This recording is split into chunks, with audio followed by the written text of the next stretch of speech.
65세 이후 몰라서 놓치는 정부 혜택 한 번에 정리해드립니다. 혹시 이런 이야기 들어보신 적 있나요? 정부에서 어르신들을 위해 매달 몇십만 원씩 준대. 근데 우리는 해당이 안 된대. 절차가 너무 복잡해서 그냥 포기했어. 놀랍게도 지금 이 순간에도 그런 이유로 수백만 원을 그대로 놓치고 있는 분들이 수십만 명이나 됩니다. 사실 정부는 65세 이상 어르신들을 위해 정말 다양한 지원 제도를 운영하고 있습니다. 단 신청하지 않으면 아무 일도 일어나지 않는다는 게 문제죠. 오늘은 여러분이 놓치고 있던 숨은 혜택들을 한 번에 정리해드리겠습니다. 조건이 까다롭지 않습니다. 절차도 생각보다 간단합니다. 단지 몰라서 또는 나랑은 상관없겠지라는 생각 때문에 놓치고 계신 거예요. 먼저 현실부터 잠깐 짚고 갈게요. 통계청 조사에 따르면 65세 이상 어르신들의 평균 월소득은 약 180만 원 정도지만 생활비는 그보다 30만 원쯤 더 많습니다. 즉 매달 적자가 나는 구조죠. 그래서 정부가 마련한 제도가 바로 기초연금, 의료주거생활지원금입니다. 하지만 실제로 보면 기초연금 대상자 중 5명 중 1명은 아예 신청하지 않았고 의료비 지원 제도를 10명 중 7명이 모르고 있으며 주거비 지원은 절반도 신청하지 않았습니다. 이유는 단 하나입니다. 복잡해 보여서. 제가 상담을 하다 보면 이런 말씀을 정말 많이 듣습니다. 나는 국민연금 받으니까 해당 안 되죠. 집이 있어서 안 될 거예요. 이런 건 형편이 어려운 사람들만 받는 거잖아요. 그런데 실제로 확인해 보면 대부분은 충분히 대상자입니다. 예를 들어 70대 김호호 어르신은 연금이 이미 있어서 안 될 줄 아셨지만 신청 후 매달 30만 원 넘게 받게 되셨습니다. 2년 동안 놓친 금액이 700만 원이 넘어요. 또 다른 분은 전세 보증금이 1억 원이라 본인 재산이 많다고 생각했지만 실제로 계산해보니 소득인 정액 기준 안에 충분히 해당돼요. 기초연금과 의료비 지원을 함께 받을 수 있었습니다. 결국 대부분의 분들이 정보 부족 때문에 혜택을 놓치고 있었던 겁니다. 그럼 어떤 지원들이 있을까요? 하나씩 천천히 정리해볼게요. 먼저 기초연금입니다. 65세 이상이라면 거의 대부분 해당이 됩니다.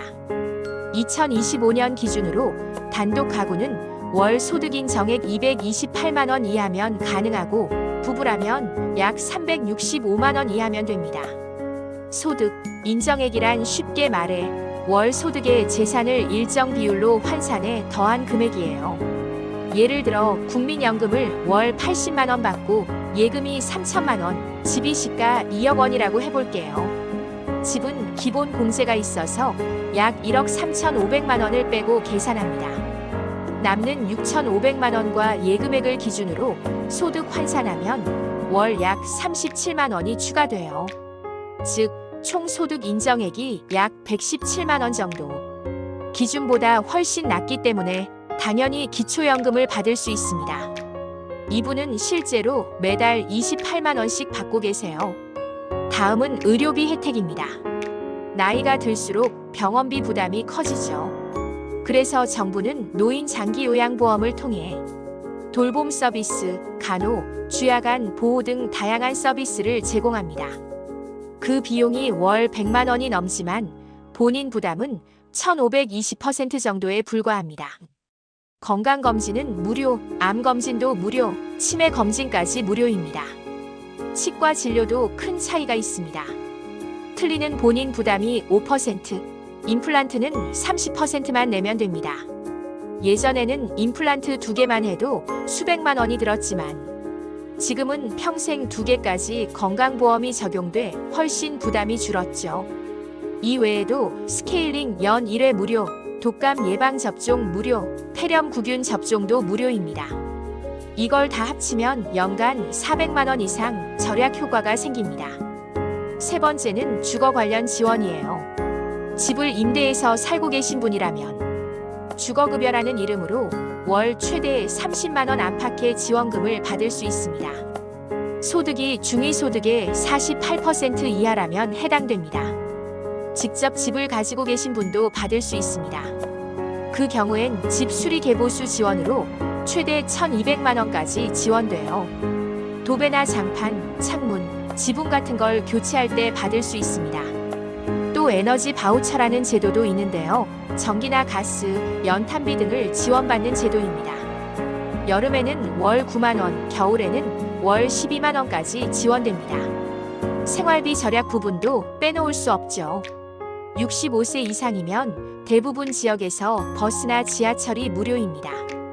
거동이 불편하신 분들은 택시 바우처나 철도 할인을 받을 수도 있습니다. 통신비는 휴대폰 요금이 매달 12만 원, 인터넷 요금은 최대 2만 원까지 할인됩니다. 이건 통신사 고객센터에 문의하면 바로 적용됩니다. 또 문화누리 카드를 신청하면 1년에 11만 원 상당의 문화비를 지원받을 수 있습니다. 영화관, 서점, 공연장 등에서 사용할 수 있고 국립공원이나 시립미술관 입장도 대부분 무료예요. 추가로 일할 수 있는 분들을 위한 노인 일자리 사업도 있습니다. 공익활동의 경우 한 달 약 27만 원, 사회서비스형은 그보다 더 많고 시장형은 수익에 따라 더 올라갑니다. 건강이 허락하는 범위에서 소득을 추가로 얻을 수 있죠. 이 외에도 우리가 잘 모르는 숨은 혜택들이 있습니다. 건강보험료는 국민연금 수급자라면 약 30% 할인, 전화요금은 기본료 50% 할인, 상하수도 요금도 30% 정도 절약됩니다. 법률 상담이나 장례 지원도 무료 혹은 절반 가격으로 이용할 수 있습니다. 서울, 부산, 대구, 경기 등 각 지역은 추가적인 지역 혜택도 따로 운영하고 있습니다. 예를 들어 서울은 한강공원 수영장 무료, 부산은 온천과 시립병원 할인, 경기도는 도립병원 반값 할인 등 주민센터에 문의하면 본인 지역 맞춤형 지원을 더 받을 수 있습니다. 그럼 이런 제도를 신청할 때 주의해야 할 점은 뭘까요? 가장 흔한 실수가 서류 미비입니다. 신분증, 통장 사본, 임대차 계약서, 건강보험증. 이 네 가지는 꼭 챙기세요. 배우자가 있다면 배우자 서류도 필요합니다. 두 번째는 소득 신고 누락입니다. 이자나 임대 수입도 반드시 신고해야 합니다. 나중에 적발되면 지원이 중단되거나 환수될 수 있어요. 세 번째는 재산 변동 미신고입니다. 부동산을 사고 팔거나 큰 금액을 입금받은 경우 반드시 신고해야 합니다. 그리고 마지막으로 정기 신고 기간을 놓치지 않는 것. 보통 45월 그리고 10월에서 11월 사이에 이루어집니다. 이때 갱신하지 않으면 혜택이 끊길 수 있으니 꼭 챙기셔야 합니다. 지금까지 정리한 내용을 한 문장으로 요약하면 이렇습니다. 65세 이상이면 생각보다 받을 수 있는 혜택이 훨씬 많다. 그런데 대부분의 분들이 모른 채 그냥 지나가고 있는 거예요. 한 달에 받을 수 있는 지원금과 절약 효과를 합치면 월 100만 원 이상, 연간으로 따지면 3천만 원이 넘는 혜택이 생깁니다. 이 돈으로 뭘 할 수 있을까요? 손주 학비를 도와줄 수도 있고 병원비 걱정 없이 치료받을 수도 있고 한 번 더 여행을 다녀올 수도 있습니다.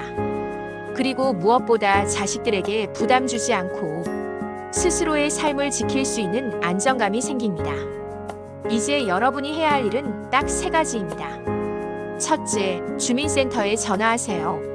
65세 이상 받을 수 있는 혜택 상담받고 싶습니다. 이 한마디면 됩니다. 둘째, 서류를 준비하세요. 신분증, 통장 사본, 건강보험증, 임대차 계약서. 셋째, 이 영상을 가족에게 공유하세요. 부모님이나 친척분들에게 알려주면 누군가의 노후가 정말 달라질 수도 있습니다. 조금만 움직이면 매달 들어오는 돈이 달라집니다. 단 하루라도 늦으면 그만큼 손해예요. 여러분의 노후가 걱정 없이 편안하고 행복하길 바랍니다. 이 영상이 도움이 되셨다면 좋아요와 구독으로 함께 해주세요. 앞으로도 시니어분들에게 꼭 필요한 정보만 정확하게 전해드리겠습니다. 지금까지 시니어 천하였습니다. 감사합니다.